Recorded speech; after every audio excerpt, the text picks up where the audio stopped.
Здравейте! Ще покажем и сонарчето на лодката на Ивайло как работи.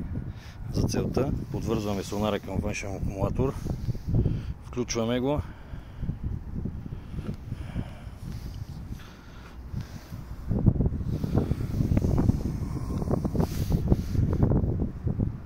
в момента показва как да завъртим от слънцето.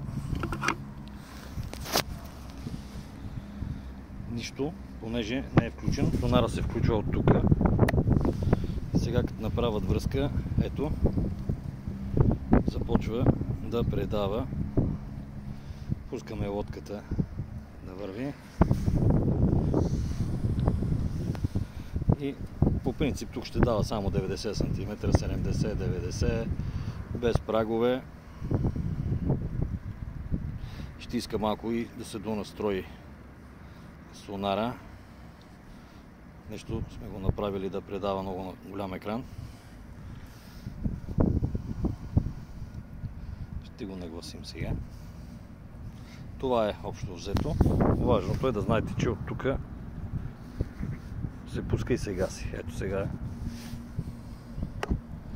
го гасим.